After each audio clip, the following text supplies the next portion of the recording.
ہمارے جو اس پروگرام کے مہمان خصوصی ہیں انشاءاللہ اس کے بعد بچوں کو انعامات سے نوازا جائے گا اور دعا ہوئے پروگرام کے اختتام کو پہنچ جائے گا. اس لیے آپ حضرات تھوڑی دیر اور زحمت فرمائیں اور مجلس کو روان بخشیں. اب میں حضرت مولانا وسیم احمد صاحب شیروانی سے درخواست کرتا ہوں کہ حضرت والا تشریف لائیں اور اپنے ناصحانہ کلمات سے ہم سامعین کو نوازیں.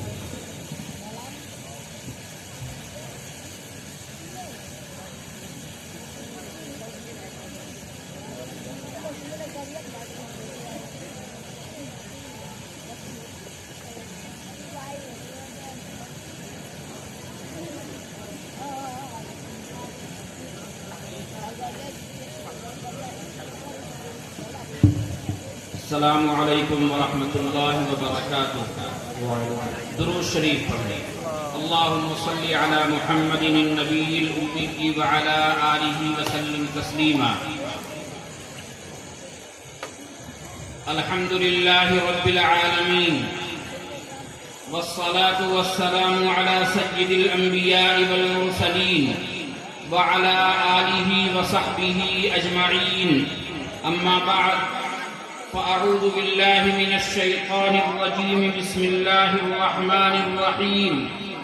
لقد من الله على المؤمنين إذ بعث فيهم رسولا من أنفسهم يتلو عليهم آياته ويزكيهم ويعلمهم الكتاب والحكمة وإن كانوا من قبل لفي ضلال مبين.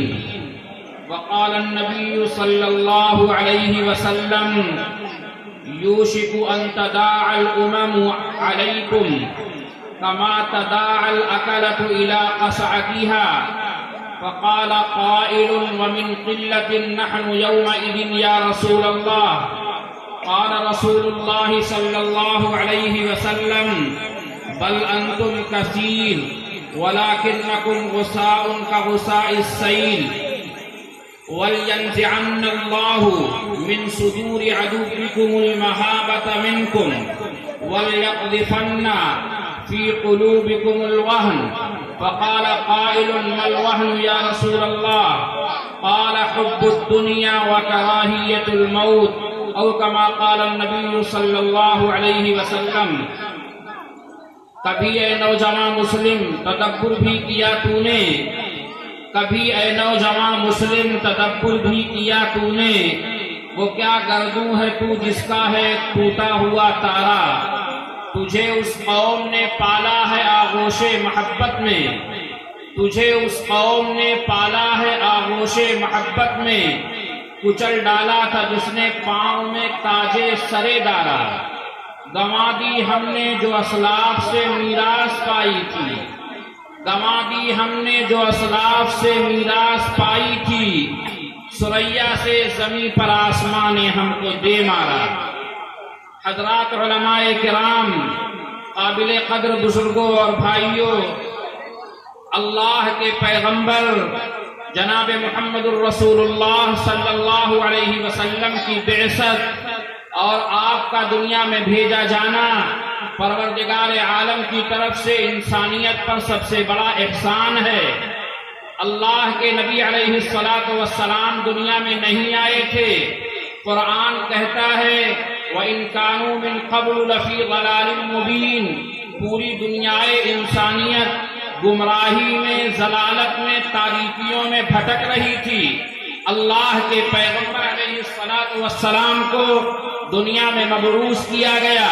پیارے آقا علیہ الصلاۃ والسلام نے اپنی بہترین تربیت اور محکم آیات قرآنیہ کے ذریعے انسانی قلوب پر محنت فرمائی اور انسانیت اور انسانی جماعت کی وہ صالح جماعت اور افراد دنیا کے سامنے پیش فرمایا کہ انبیاء کے بعد نہ اس طرح کی جماعت دنیا نے پہلے دیکھی تھی، نہ اس جماعت کے بعد دنیا آج تک ایسی جماعت دیکھ پائے گی، اور نہ قیامت تک آسمان اور زمین کی آنکھوں کے سامنے ایسی جماعت آئے گی. جس جماعت کو جماعت صحابہ کہا جاتا ہے، اس جماعت پر اللہ کے نبی علیہ الصلوۃ والسلام نے محنت کا آغاز کیسے فرمایا؟ قرآن کہتا ہے اللہ کے پیغمبر نے سب سے پہلے اپنے صحابہ کے سامنے قرآن کے الفاظ پر محنت فرمائی، خود قرآن کے الفاظ پڑھتے رہے، صحابہ کو پڑھاتے رہے، قرآن کے لفظ پڑھانے کا ایک ماحول برپا ہو گیا۔ مدینہ پاک میں کوئی ایسا نوجوان، بوڑھا، مرد اور عورت نہیں تھا جو روزانہ قرآن مجید کچھ نہ کچھ نہ پڑھتا ہو۔ بعض ایسے ہیں جو روزانہ پورا قرآن مکمل کر لیتے ہیں، اکثریت ان لوگوں کی ہے جو 3 دن میں قرآن مجید مکمل کر لیا کرتے ہیں۔ نبی پاک صلی اللہ علیہ وسلم نے قرآن کے الفاظ پر محنت کی، الفاظ قرآنی کے بعد قرآن کے معانی اور تفسیر پر محنت فرمائی۔ اللہ کے پیغمبر نے الفاظ کے ساتھ ساتھ قرآن کے مطلب اور قرآن کی تفسیر بھی پڑھائی۔ حضرات صحابہ کرام رضوان اللہ علیہم اجمعین کو اللہ کے نبی علیہ الصلوۃ والسلام نے قرآن کے معانی کا جیتا جاگتا ثبوت بنا دیا اور دنیا کے سامنے یہ اعلان کیا، میرے صحابہ کی جماعت میں ہر صحابی آسمان پر چمکنے والے ستارے کی طرح ہے، جس کی بھی اتباع کرو گے، جس کے پیچھے چلو گے، تمہیں ہدایت کی منزل مل جائے گی۔ نبی پاک علیہ السلام نے الفاظ اور معانی کے ساتھ قرآن کے احکام پر عمل کرنے کے لیے اپنی مبارک سنت عطا فرمائی اور دلوں کا تزکیہ اور دلوں کی صفائی فرمائی۔ اگر جسم پر نجاست لگ جائے، کپڑے پر نجاست لگ جائے، اس کے پاک کرنے کا طریقہ بھی بتایا۔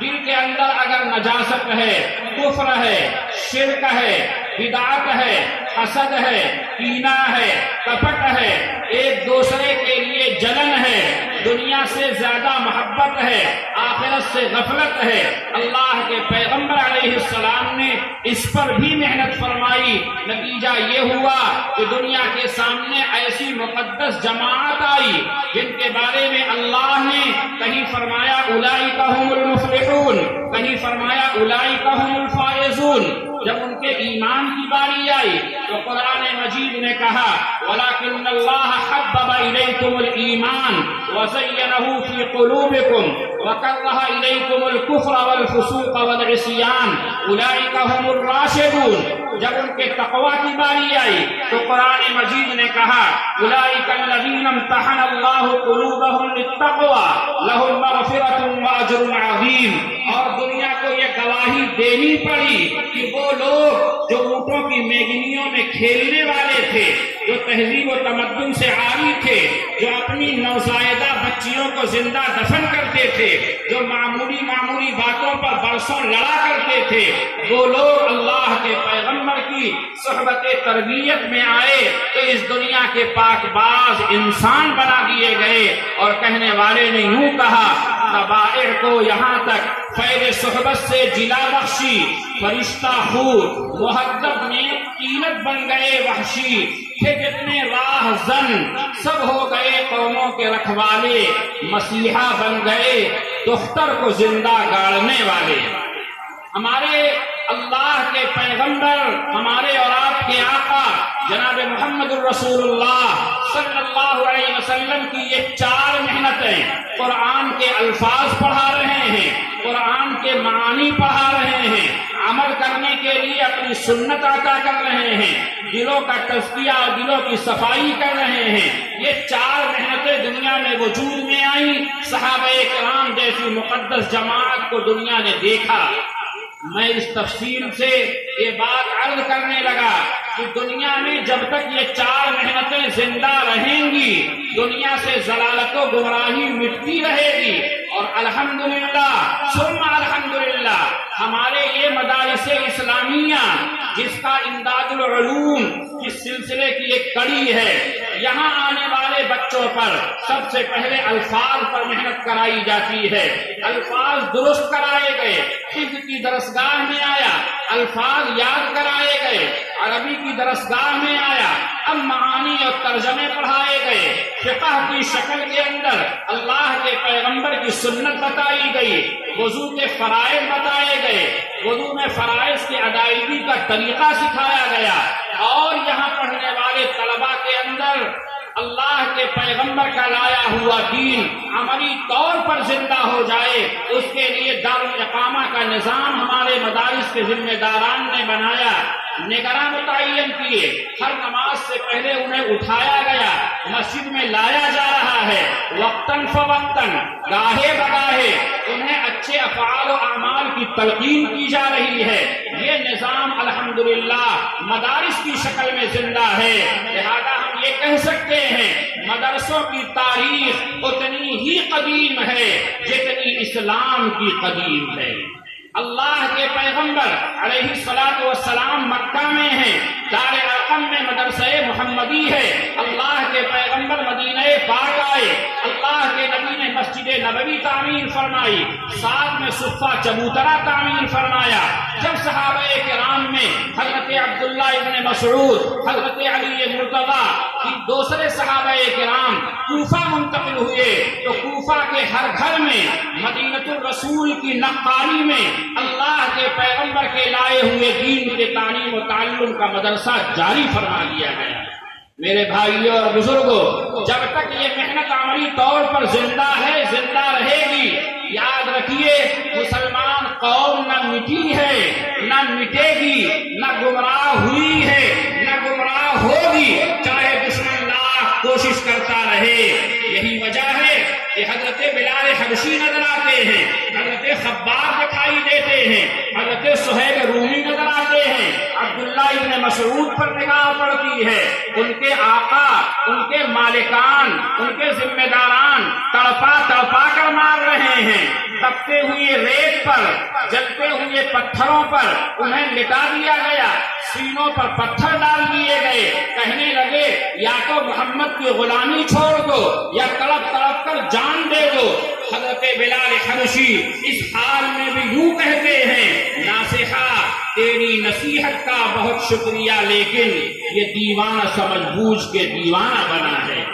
اللہ کے پیغمبر علیہ السلام کے صحابہ کے بعد بھی دین اسلام پر مسلمان جمے ہوئے ہیں، نہ طاقت انہیں اسلام سے پھیر پا رہی ہے، نہ دنیا کا لوبھ اور لالچ کبھی اسلام کا کے ڈگر سے مسلمانوں کا قدم ہٹانے میں کامیاب ہوئی۔ چنانچہ جب مسلمانوں کو تڑپایا گیا، حالات کی بھٹھیوں میں ڈالا گیا، مصیبت کی آندھیاں ان پر چلائی گئیں، آسمان نے دشمنی دکھائی، زمین ان کی دشمن بنی، مسلمان ہر حال میں جان دینے کے لیے اسلام پر تیار ہوا، مگر کبھی بھی اسلام سے اپنے آپ کو پیچھے ہٹانے کے لیے تیار نہیں ہوا، بلکہ زبان حال سے مسلمان یہ کہتا رہا، قدم میرا مصائب سے کبھی لرزاں نہیں ہوتا، ہراساں میں کبھی گردش دورہ نہیں ہوتا۔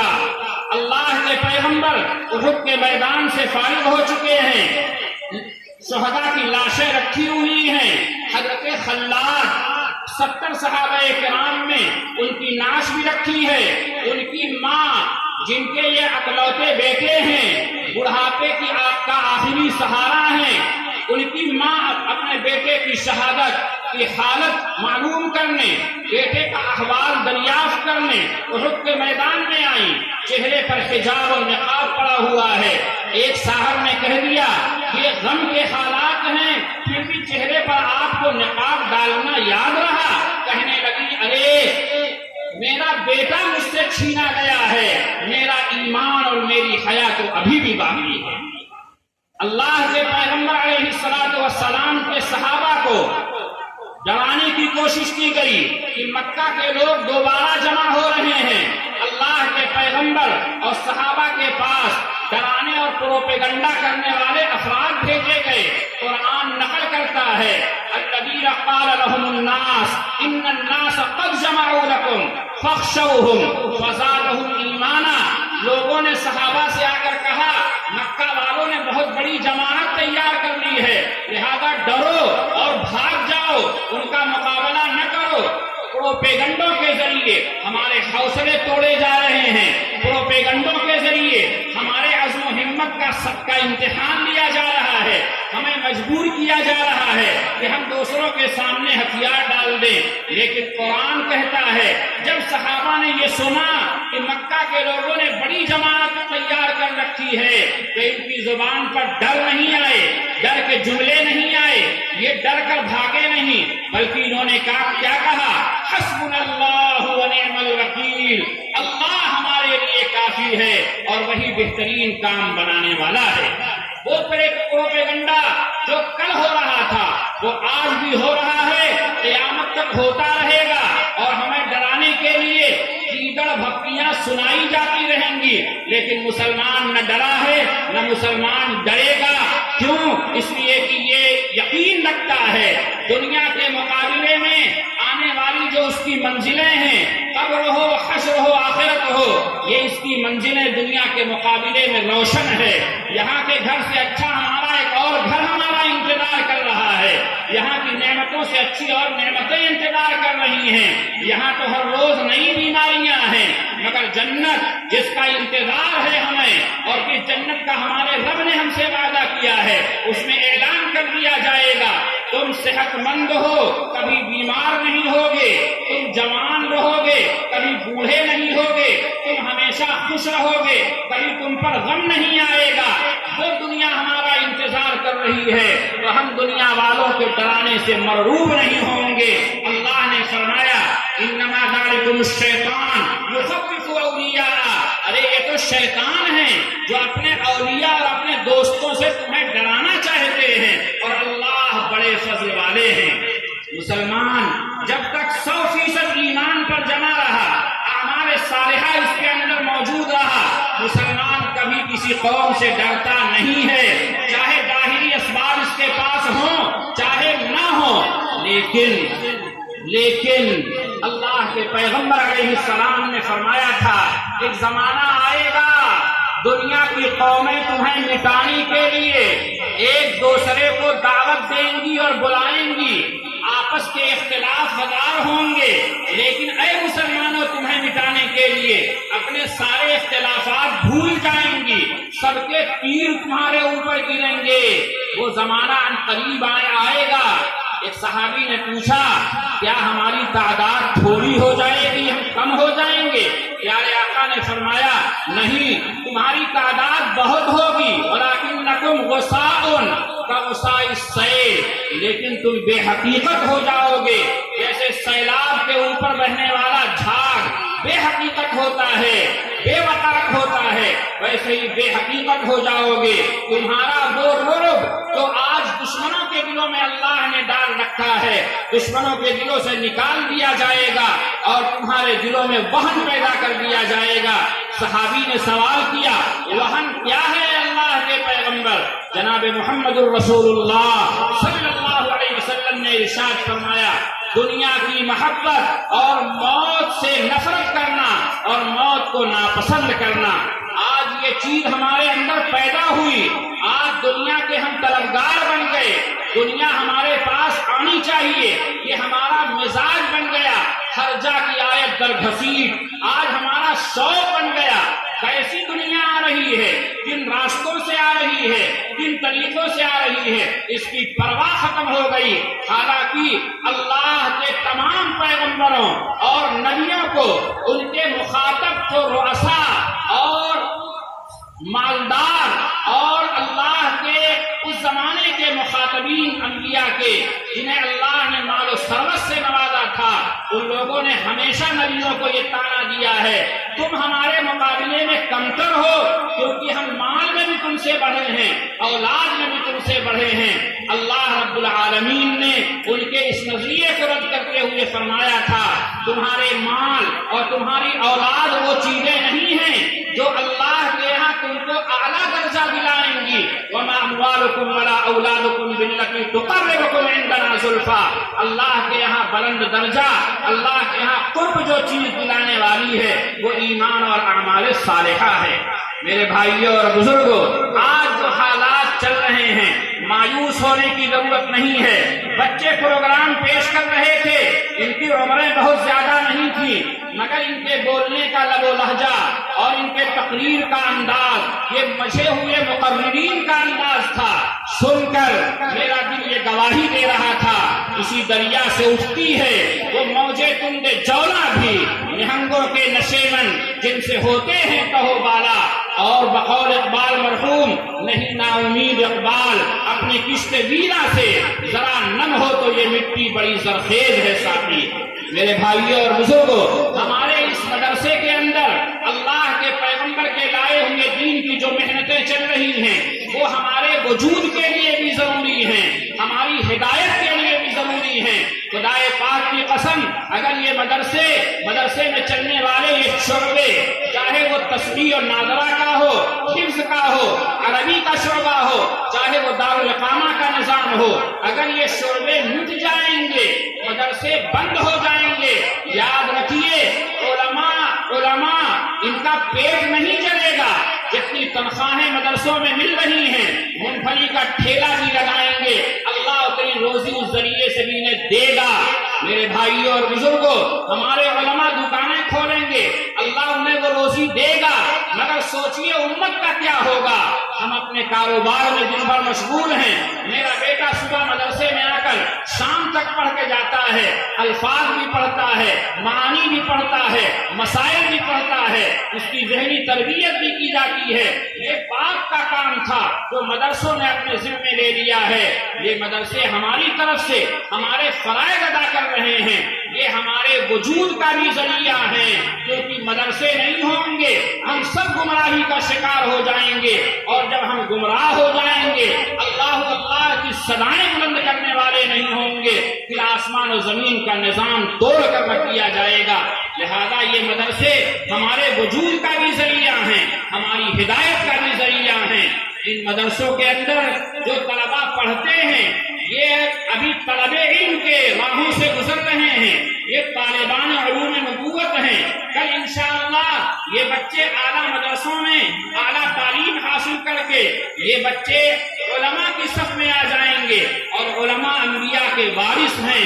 انبیاء کا کام ہے، امام الانبیاء نے اپنا کام بتایا ہے، ان هذه، اللہ کے پیغمبر نے فرمایا قل هذه، آپ فرما دیجئے نبی جی یہ میرا راستہ ہے، میں اللہ کی طرف لوگوں کو بلاتا ہوں، اسلام کی طرف بلاتا ہوں، میرے متبعین بھی لوگوں کو بلائیں گے، اور یہ بات میں پورے بصیرت کے ساتھ کہہ رہا ہوں، میں مشرکوں میں سے نہیں ہوں۔ قل هذه سبیلی ادعو الی اللہ علی بصیرہ انا ومن اتبعنی، انا ومن اتبعنی، میرے متبع میرے پیروکار۔ لہذا مورث کا کام ہے انسانیت کو اللہ کی طرف بلانا، تو وارثین انبیاء علماء کا کام بھی ہے انسانیت کو اللہ کی طرف بلانا۔ لہذا ان کے اندر پہلے علم پیدا کیا جائے گا، پھر اس علم کو لوگوں کے سامنے بولنے کی صلاحیت پیدا کی جائے گی۔